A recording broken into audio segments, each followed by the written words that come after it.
ऐसे ऐसे एरियाज हैं जिसको फौज ने भी खाली कर दिया है। पुलिस तो खाली कर चुकी थी।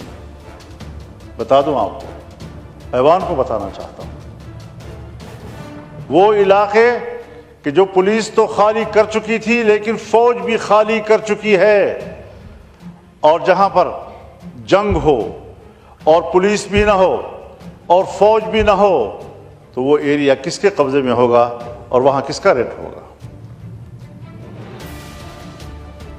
और दिल पे हाथ रखकर मुझे कहना पड़ता है, इंतहाई दर्द दिल के साथ कहना पड़ता है कि इस वक्त बलूचिस्तान के 5 से 7 अजला इस पोजीशन में हैं कि अगर वो आज़ादी का ऐलान कर दें तो अगले दिन अक़वाम मुत्तहिदा में उनकी दरख्वास्त को कबूल कर लिया जाएगा और पाकिस्तान को तक़सीम तस्वुर किया जाएगा। कहाँ खड़े हैं हम लोग? नमस्ते। क्या परमाणु बम से लैस एक देश ताश के पत्तों की तरह बिखर सकता है? क्या साल 1971 का इतिहास खुद को दोहराने जा रहा है? और क्या इस बार पाकिस्तान के 2 नहीं बल्कि 4 टुकड़े होने वाले हैं? आज की सबसे बड़ी खबर यह है कि पाकिस्तान आधिकारिक तौर पर गहरे युद्ध की आग में झुलस चुका है। यह हम हवा में नहीं कह रहे हैं। स्वीडन की मशहूर संस्था वीडैम इंस्टीट्यूट और ग्लोबल फ्रिजिलिटी इंडेक्स 2026 की ताज़ा रिपोर्ट के मुताबिक पाकिस्तान का स्टेट स्टेबिलिटी स्कोर गिरकर -8.4 पर पहुंच चुका है। इसका सीधा मतलब यही है कि इस्लामाबाद के हाथों से देश का कंट्रोल पूरी तरह छूट चुका है। बंदूक के नोक पर बनाया गया मुल्क आज अपनी बंदूकों की गोलियों से खुद का सीना छलनी कर रहा है।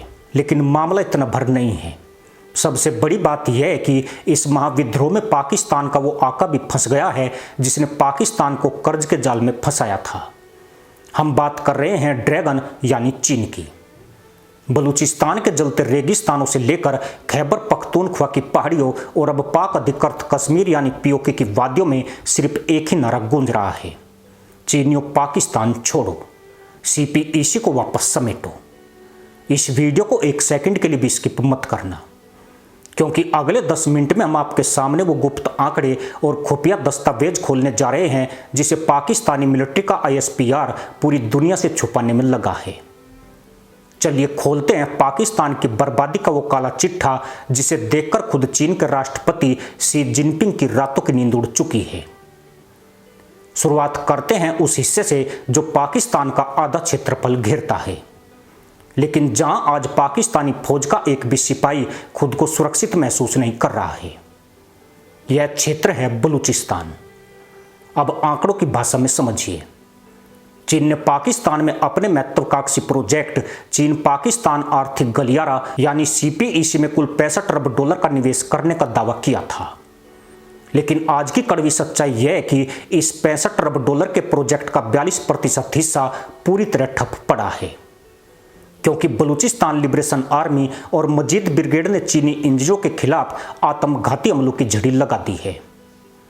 क्या आप जानते हैं कि पिछले 12 महीनों में बलूचिस्तान के अंदर पाकिस्तानी सेना ने अपने कितने जवान खोए हैं? यह आंकड़ा आपको हिलाकर रख देगा। साउथ एशिया टेररिज्म पोर्टल के खुफिया डेटा के मुताबिक साल 2025 से लेकर अब तक बलूचिस्तान में छोटे बड़े मिलाकर कुल 1420 हमले हुए हैं। इन हमलों में पाकिस्तानी सेना के 890 से ज़्यादा जवानों की मौत हो चुकी है, जिनमें 22 हाई रैंकिंग अधिकारी शामिल है। यह किसी भी गैर युद्ध काल में पाकिस्तानी सेना का अब तक का सबसे बड़ा नुकसान है। जिस बलूचिस्तान के कोयले और गैस से इस्लामाबाद के हुक्मरान अपनी कोठियां गर्म करते थे, आज उसी बलूचिस्तान की मिट्टी पाकिस्तानी फौज के लिए शमशान बन चुकी है।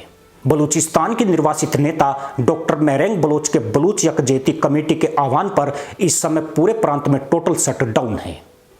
क्वेटा से लेकर गवादर तक और खुजदार से लेकर मकरान तक पेट्रोल पंप बंद है, इंटरनेट ब्लॉक है और बिजली काट दी गई है। पाकिस्तानी सेना के चीफ जनरल असीम मुनीर ने बलूचिस्तान में ऑपरेशन अजम इस्तेकाम के नाम पर 45,000 अतिरिक्त सैनिक तैनात किए हैं, लेकिन नतीजा शून्य। बलूच महिलाएं और बच्चे अब पाकिस्तानी सेना की चौकियों के सामने खड़े होकर चिल्ला रहे हैं, हमें पाकिस्तान से आज़ादी चाहिए, हमें बलूचिस्तान नाम का एक अलग संप्रभु देश चाहिए। अलग राष्ट्रगान बज रहे हैं, अलग झंडे लहराए जा रहे हैं। अब आपको लेकर चलते हैं उस हिस्से में जिसे पाकिस्तान अपना सहरग कहता था, लेकिन आज वही सहरग पाकिस्तान के गले की फांस बन चुकी है। हम बात कर रहे हैं पाक अधिकृत कश्मीर यानी पीओके की। इतिहास में पहली बार पीओके के मुजफ्फराबाद, रावलकोट, मीरपुर और गिलगिट बाल्टिस्तान में कुछ ऐसा हो रहा है जिसकी कल्पना पाकिस्तानी खुफिया एजेंसी आईएसआई ने कभी सपने में भी नहीं की थी। अब तक पीओके की जनता सिर्फ आटे, बिजली के बिलों और सब्सिडी के लिए प्रदर्शन कर रही थी, लेकिन आज की तारीख में यह आंदोलन पूर्ण स्वतंत्रता आंदोलन में बदल चुका है। आखिर वो कौन सा गुप्त आंकड़ा है जिसने पीओके की जनता को सड़कों पर उतरने के लिए मजबूर कर दिया? इस आंकड़े को ध्यान से सुनिए। पाकिस्तान सरकार ने पिछले साल गिलगिट बाल्टिस्तान और पीओके से लगभग 1 अरब 20 करोड़ डॉलर मूल्य की पनबिजली पैदा की, लेकिन वहां की स्थानीय जनता को क्या मिला? 24 घंटे में से 18 घंटे का पावर कट और बिजली के बिल, भारत के मुकाबले 400 गुना ज्यादा। इसी गुस्से ने आग में घी का काम किया। लेकिन इस कहानी का सबसे खतरनाक मोड़ तब आया जब चीन ने नीलम झेलम हाइड्रो पावर प्रोजेक्ट और डायमेर भाषा डैम पर अपने इंजनों की सुरक्षा के लिए चीनी पीपुल्स लिबरेशन आर्मी यानी पीएलए के सुरक्षा गार्ड्स को तैनात करने की मांग की। जैसे ही चीनी सुरक्षा कर्मियों के पैर पीओके की धरती पर पड़े, वहां के युवाओं का गुस्सा 7वें आसमान पर पहुंच गया। जो पाकिस्तान कश्मीर राग अलापते अलापते कंगाल हो गया, आज उसी के कब्जे वाले कश्मीर में पाकिस्तान के झंडे जलाए जा रहे हैं। आज रात की सबसे बड़ी अपडेट यह है कि रावलकोट में 50,000 से ज्यादा लोगों ने मशाल जुलूस निकाला और नारे लगाए, चीन के लुटेरों वापस जाओ, पाकिस्तान के जनरलों पीओके छोड़ो। संयुक्त राष्ट्र की मानवाधिकार परिषद को भेजे गए एक गोपनीय पत्र में पीओके के स्थानीय नेताओं ने साफ कहा है कि अगर पाकिस्तानी सेना ने उन पर गोलीबारी बंद नहीं की तो वे नियंत्रण रेखा को पार करके भारत से मदद मांगने के लिए मजबूर हो जाएंगे। क्या आप इसका मतलब समझ रहे हैं? पाकिस्तान के नक्शे से पीओके के जाने की उल्टी गिनती शुरू हो चुकी है। अब कहानी में एंट्री होती है उस खतरनाक खिलाड़ी की जिसे कभी पाकिस्तानी सेना ने पाल पोसकर बड़ा किया था, लेकिन आज वही भस्मासुर बनकर पाकिस्तान को निगलने आ रहा है। यह इलाका है अफगानिस्तान सीमा से सटा खैबर पख्तूनख्वा। यहाँ जो आंकड़ा निकलकर सामने आया है वो पाकिस्तान के रक्षा मंत्रालय के पसीने छुड़ाने के लिए काफी है। Centre for research and security studies की रिपोर्ट के मुताबिक अकेले खैबर पख्तूनख्वा प्रांत में पिछले 6 महीनों के भीतर आतंकवादी घटनाओं में 83% का उछाल आया है। तहरीके तालिबान पाकिस्तान यानी टीटीपी ने इस पूरे प्रांत में अपनी एक समांतर सरकार घोषित कर दी है। वे स्थानीय व्यापारियों से टैक्स वसूल रहे हैं, अपने सरिया कोर्ट चला रहे हैं और पाकिस्तानी पुलिस के कप्तानों को सरेआम धमकियां दे रहे हैं। अब सवाल उस चर्चा पर जो रावलपिंडी और इस्लामाबाद के होश उड़ा रही है। क्या खैबर पख्तूनख्वा बलूचिस्तान और पीओके के बागियों ने आपस में हाथ मिला लिया है? भारत और दुनिया की तमाम खुफिया एजेंसियों के पास यह पुख्ता इनपुट्स है कि टीटीपी, बीएलए और पीओके के उग्रवादी संगठनों ने एक अघोषित महागठबंधन बना लिया है, जिन्होंने रावलपिंडी में बैठी पाकिस्तानी फौज को साझा दुश्मन घोषित कर दिया है।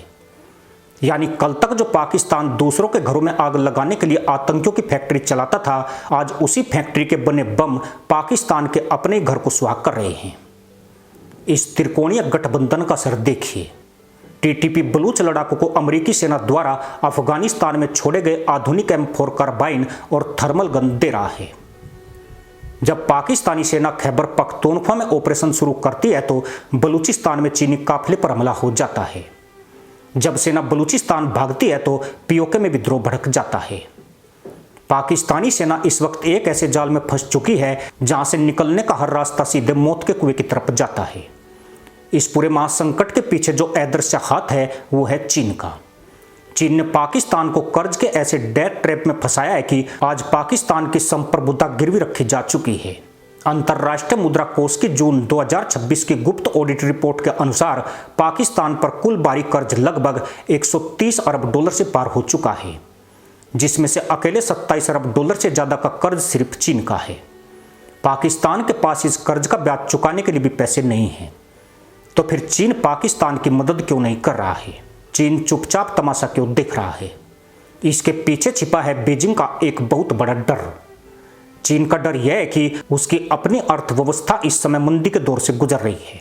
बीजिंग अब पाकिस्तान के इस ब्लैक होल में और पैसा नहीं डालना चाहता। चीन के संघाई इंस्टीट्यूट फॉर इंटरनेशनल स्टडीज के एक लीक हुए दस्तावेज से पता चलता है कि चीनी कम्युनिस्ट पार्टी ने आंतरिक रूप से सीपीईसी को एक डेड इन्वेस्टमेंट यानी मरा हुआ निवेश मान लिया है। चीन समझ चुका है कि पाकिस्तान वो डूबता हुआ जहाज है जिसे बचाने की कोशिश में खुद बचाने वाला भी डूब जाएगा।